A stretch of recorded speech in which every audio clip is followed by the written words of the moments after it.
Cuando nos enseñan historia universal en las escuelas, nunca nos hablan de los prechinos o los presumerios o de los prehindúes. Es imposible imaginarse a la civilización preegipcia. Entonces, ¿por qué nos referimos a los preincas con tanta facilidad cuando hablamos de la civilización andina? ¿Por qué no los consideramos simplemente como incas o como quechuas? Lógico, como todo pueblo civilizado, debieron haber pasado por momentos particulares de su propia evolución, en los que en determinado horizonte destacó un grupo humano, una cultura sobre otra, alguna creencia, culto, técnica agrícola, arquitectónica, factores diferenciadores. Debemos entender que existió una única cultura milenaria en el Perú que desde muy antiguo compartió creencias comunes con otros pueblos distantes del mismo Tahuantinsuyo, convencionalismos que se heredaron en el tiempo y que constituyeron los más altos principios civilizadores andinos, únicos y que germinaron en gran parte de Sudamérica. Tomemos como ejemplo al dios de las varas o Huiracocha. Se han encontrado evidencias de su existencia desde la cultura caral o sechín, remontándose al 3500 a.C.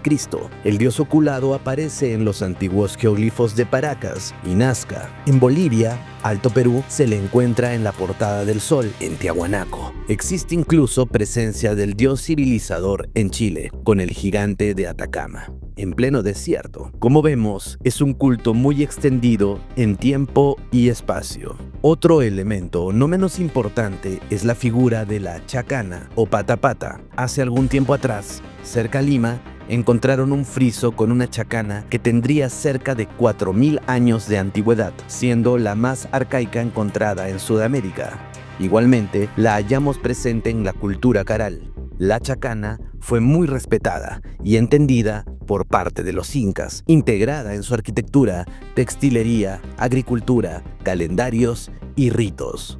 Como último ejemplo, tomemos a los quipus. Se sabe que su uso se extendió por todo el Perú antiguo y que diversas culturas los utilizaron. Por ejemplo, en el 2005 se encontró en el edificio piramidal la Galería de Caral y su antigüedad se estima en unos 4500 años, alrededor de 2500 años antes de Cristo, lo que lo convierte en el más antiguo hasta ahora registrado en el continente. Este quipu fue descubierto junto a ofrendas ceremoniales en el sitio arqueológico y su presencia indica que conceptos de contabilidad o registro tenían raíces muy antiguas en las sociedades andinas, mucho antes de la época incaica. Muy probablemente su uso se complejizó al punto de que se desarrolló un tipo de escritura para comunicar y trasladar a las nuevas generaciones relatos sobre la vida en el Tahuantinsuyo y sus gobernantes. Hay abundantes pruebas de ello referidas en las crónicas.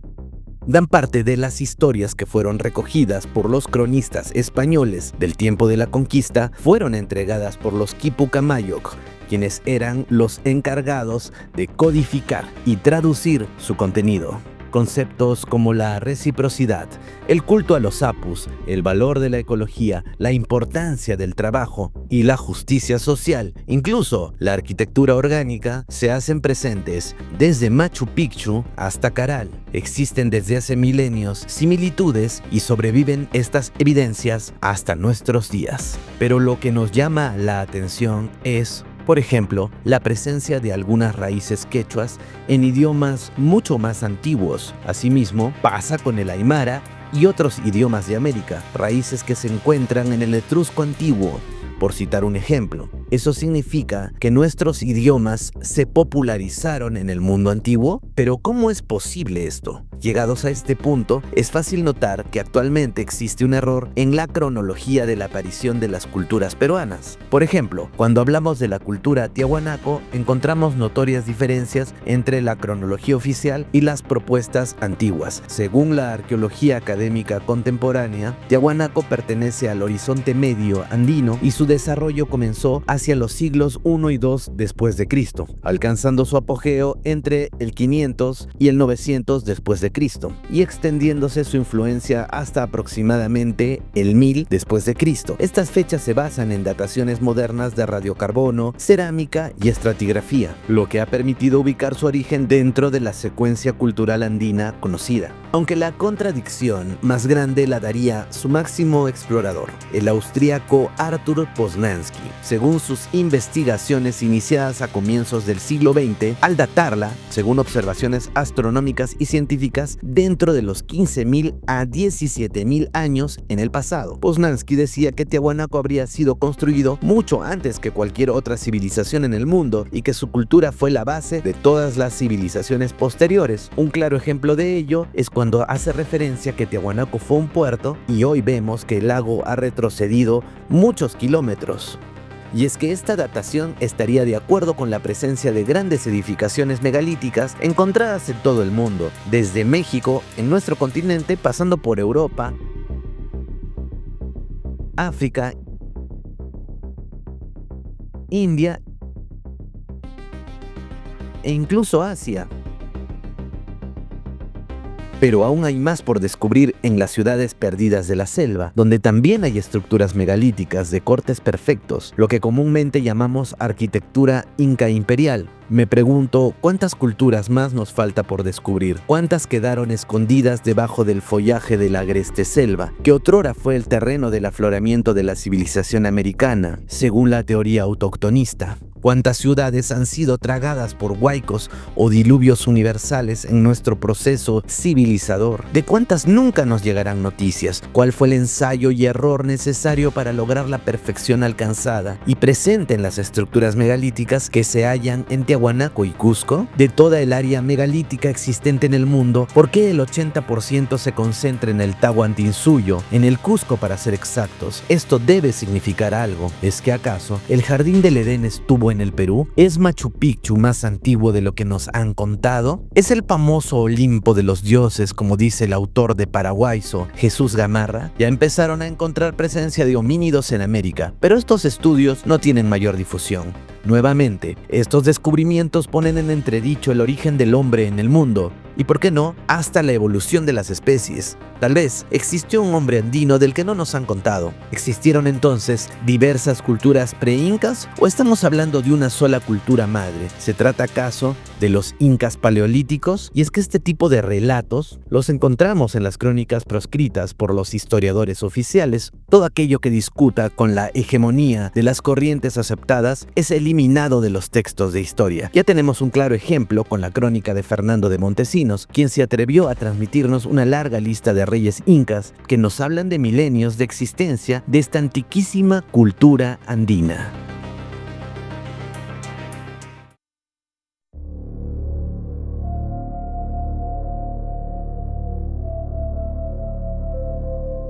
Pero, ¿la cultura megalítica fue anterior a los incas? Los primeros investigadores científicos de comienzos del siglo XX no dudaron ni un momento en recurrir a crónicas proscritas como la de Fernando de Montesinos y utilizaron otro tipo de parámetros para poder llegar a desentrañar la antigüedad de los megalitos del Cusco. Un claro ejemplo de ello es la primera guía del Cusco, la monografía El Cusco histórico y monumental del sabio cusqueño José Gabriel Cosío Medina. Recordemos que en episodios pasados de Matergia referimos que los estudios del doctor Cosío fueron contemporáneos a los descubrimientos de Hiram Bingham, quien no buscaba únicamente una ciudadela importantísima como Machu Picchu, sino algo más profundo, el Tamputoco. Bingham creía que el verdadero misterio se encontraba resguardado por la selva, en la verdadera Pacarina, el lugar de donde reamanecieron los hermanos hermanos Ayar. Buscaba la estirpe de Manco, los pasajes intraterrenos que conducían a los orígenes de los incas. Pero, ¿qué decía José Gabriel Cosío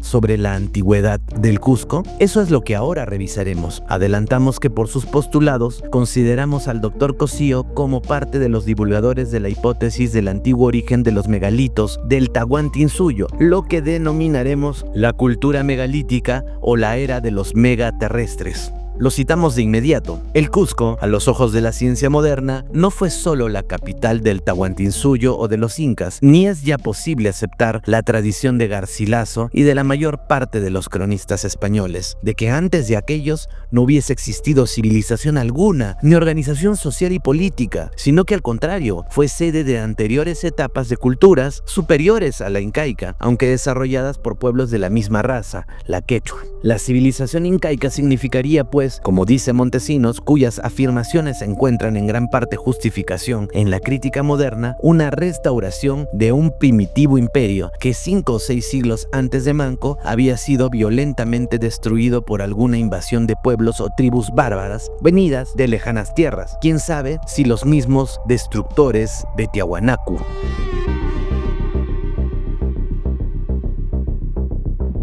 Continuemos con el interesantísimo texto del sabio. Los restos de Sacsayhuamán, de Hatun Rumiyok, del Coricancha, de los andenes de San Francisco en el Cusco y de los de Machu Picchu, Ollantaytambo y otros sitios en las provincias quechuas delatan, por su ostensible y remota antigüedad, una era situada muchos siglos antes del siglo XI o XII, época en la que se supone se funde el imperio incaico. Los incas aprovecharon para sus construcciones y monumentos gran parte de lo que habían dejado sus lejanos antepasados, cuyos modelos trataron de imitar, arreglando o adaptando a sus necesidades y a su carácter las fortalezas, los templos, los muros y los canales que encontraron destruidos o en proceso de destrucción. En el interior de la casa conocida como Hatun Rumiyok, con su célebre piedra, puede verse una prueba patente de superposición de construcciones de épocas distintas. Paredes de piedra mal talladas y sin pulimento, al derrumbarse, han dejado al descubierto un primoroso muro de granito de sillares admirablemente unidos en sus juntas, con un pulimento en los bordes y en su superficie externa que se acerca mucho a la perfección de las paredes del Templo del Sol. Esto quiere decir que una construcción posterior, hecha con piedras groseras unidas con barro y relleno, cubrían un hermoso lienzo de piedra de acabada fábrica. La existencia de una época pre-incaica es, pues, a todas luces evidente. Negarla sería cerrar los ojos ante la evidencia de tantos monumentos que la arqueología va descubriendo a cada paso. Fue una época en la que con toda probabilidad se conoció la escritura ideográfica, pues se han encontrado muros y monolitos con inscripciones hasta hoy no descifradas. El sistema de los quipus no fue sino una forma degenerada y simplificada de aquella, distinguir en las construcciones de todo orden lo preincaico de lo incaico. He ahí una cuestión difícil en lo que prosperan la conjetura y la hipótesis. Nunca como ahora el mundo ha estado conectado a un nivel total, en línea, en tiempo real, en vivo y en directo. Esto ha permitido conocer lugares remotos del planeta y nos sorprende descubrir sitios muy parecidos entre sí, gracias al intercambio de videos. Sin embargo, hablar de encontrar arquitectura similar ya es algo mucho más enigmático. Es cierto que, por ejemplo, las pirámides pueden considerarse una conclusión lógica dentro de la arquitectura monumental global. Perfecto. Pero hallar la firma del arquitecto en todas partes, o sea, particularidades técnicas únicas, nos hace sospechar de una marca global, diseñada por una cultura madre que se habría extendido por todo el planeta. ¿Cuándo ocurrió esto? Sigue siendo un misterio. No nos centraremos en ello ahora, pero sí abordaremos un enigma particularmente fascinante: las uniones metálicas, especialmente las famosas grapas en forma de H. Las civilizaciones antiguas emplearon uniones metálicas para reforzar sus construcciones monumentales. En Egipto, Grecia y Roma se utilizaron grapas o llaves de metal vertidas en cavidades con forma de cola de Milano, talladas entre bloques de piedra. Al solidificarse, el metal, generalmente plomo, cobre o bronce, mantenía las piezas unidas y distribuía las tensiones estructurales, aportando estabilidad frente a movimientos sísmicos o variaciones térmicas. Este método, documentado en templos como Karnak y la Acrópolis de Atenas, demuestra un conocimiento conocimiento avanzado de fundición y resistencia de materiales. Su precisión y durabilidad convierten a estas grapas en un antecedente directo de las técnicas modernas de refuerzo estructural. Existe una lógica progresión y adhesión de estilos comprensible por asimilación o evolución arquitectónica. Sin embargo, hallar este mismo sistema a escala global y en distintos momentos históricos resulta verdaderamente asombroso. Entre los templos antiguos del Altiplano y del Cusco, donde el eco parece recordar otros soles, los muros de Tiahuanaco y Ollantaytambo revelan un secreto metálico: ranuras en forma de H o doble T, que unían piedras colosales mediante grapas vertidas con metal fundido, cobre, arsénico, bronce, incluso níquel, un sistema de unión tan avanzado que apenas se encuentra equivalentes en la ingeniería moderna. Lo más sorprendente es que la misma técnica, idéntica en forma y función, aparece en culturas separadas por océanos y milenios. En el templo de Osiris, en Abidos, Egipto, por ejemplo, los muros presentan las mismas hendiduras en H utilizadas para verter metal entre bloques. También se han hallado grapas similares en Micenas, en templos del antiguo Irán y Mesopotamia, en fortalezas de Japón y en complejos megalíticos de la India y Camboya. Los arqueólogos tradicionales las datan en épocas distintas, pero su semejanza técnica resulta inquietante. ¿Cómo explicar que civilizaciones sin contacto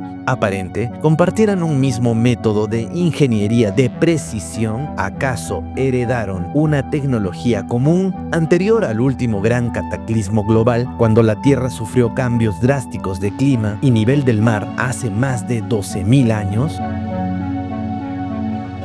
En el corazón del altiplano, donde el viento corta como metal, los muros de Tiahuanaco y Pumapunku guardan una señal de un pasado imposible: ranuras en forma de H que encajaban bloques de piedra colosales. Curiosamente, también las piedras tienen forma de H. Durante siglos se creyó que eran simples decoraciones, hasta que los arqueólogos descubrieron su verdadera función: moldes para verter metal fundido. El uso de grapas no era únicamente técnico, sino también simbólico en la cosmovisión andina y quizás en la de otros pueblos antiguos. El metal fundido representaba la energía ígnea que unía lo inerte con lo divino. Al verter metal entre las piedras, los antiguos constructores soldaban el alma del fuego con el cuerpo de la montaña, sellando un pacto sagrado entre el ser humano y la naturaleza. Tal vez por eso, en distintas culturas del mundo, estas grapas aún resisten el paso de los siglos. Son las cicatrices metálicas de un conocimiento perdido, las firmas silenciosas de los dioses ingenieros que alguna vez dominaron la tierra. Los antiguos constructores del altiplano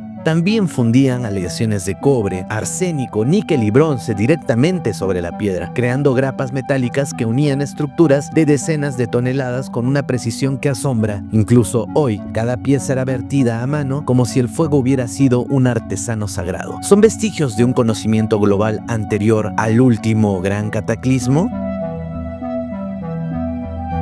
Mención aparte merecen las hachas en forma de T halladas en Tiahuanaco, que ya constituyen una clave fundamental para comprender el desarrollo y el uso de la metalurgia en las grandes culturas del sur de América. Las hachas de Tiahuanaco están fabricadas principalmente en bronce ternario, una aleación compuesta por cobre, arsénico y níquel. Los estudios metalúrgicos indican que durante el Horizonte Medio, aproximadamente el 61% de las hachas analizadas corresponden a este tipo de aleación, mientras que el resto está elaborado mayoritariamente en bronce estañífero, cobre y estaño. Asimismo, se ha determinado que todos los artefactos de bronce ternario asociados a Tiahuanaco proceden de menas del altiplano, sin evidencias de aportes provenientes de menas costeñas. Desde el punto de vista cronológico, las hachas en forma de T analizadas se adscriben principalmente al Horizonte Medio, periodo que abarca aproximadamente entre el 500 y 1000 después de Cristo, aunque la datación precisa de cada ejemplar puede variar. En efecto, diversos estudios proponen que estas hachas poseían un valor ritual asociado a ofrendas y ceremonias, especialmente en el ámbito de la cultura tiahuanaco. Su uso como bienes depositados en contextos rituales indica que no eran apreciadas únicamente como herramientas utilitarias, sino también como objetos cargados de significado espiritual. La relativa rareza del bronce ternario habría incrementado incrementado su prestigio, reflejando el acceso a materiales especiales y su vínculo con prácticas culturales de alto estatus. ¿Tendrán algo que ver las hachas T con las H metálicas? ¿Se usó acaso una aleación similar?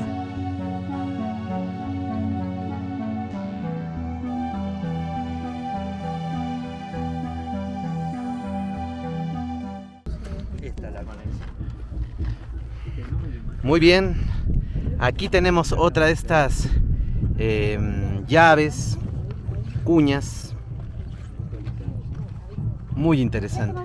Muy pocas veces filmado, la verdad, y donde uno prueba que ha sido reutilizado también algunos de estos bloques de granito rosado. Aquí está. Sí, quédate tranquila que como soy... Desde aquí del Coricancha. Seguimos en la ruta de los incas ancestrales. Muy bien, amigos, siempre es muy interesante volver al Coricancha. Bueno, acá le han puesto no tocar, pero podemos ver cómo terminaban este trabajo perfecto y como un sello distintivo ponían este cobre, ¿no? O sea, la unión de cobre ahí para las junturas. Lo raro no es eso. Lo raro es que vamos a encontrar lo mismo en toda la arquitectura megalítica de Egipto, me parece en Baalbek o en otros sitios más, y en Turquía, vamos a encontrar este sello de los alarifes, ya no importa si eran tiahuanacos o no, de esa era, ¿no? De ese tiempo, que podían manipular la piedra y el estilo, ¿no? Porque si tú te das cuenta, la gran mayoría de estos es un estilo más recto, es diferente, mira las paredes, ¿no? Totalmente rectas, es tiahuanacota. Definitivamente, o sea, es muy parecido a la Titicaca, a las estructuras que vemos ahí en Tiahuanaco, en Pumapunku, ¿no? Y esas marcas tipo T son pues una cosa pero fantástica. Algunos investigadores alternativos como Graham Hancock o Brian Foster sostienen que todas estas culturas serían fragmentos de una misma civilización antediluviana, cuyos sobrevivientes transmitieron el conocimiento del ensamblaje metálico y la talla megalítica a los pueblos posteriores, una civilización que dominaba el fuego, la piedra y el metal como si fueran uno solo. Según estas teorías, un evento súbito, inundaciones, actividad volcánica o el levantamiento del lago Titicaca habrían detenido el desarrollo de Tiahuanaco. Quién sabe también si de Ollantaytambo, hace unos 12.000 años, un conocimiento se perdió, una civilización desapareció y con ella la memoria de cómo unir la piedra con el fuego y el metal.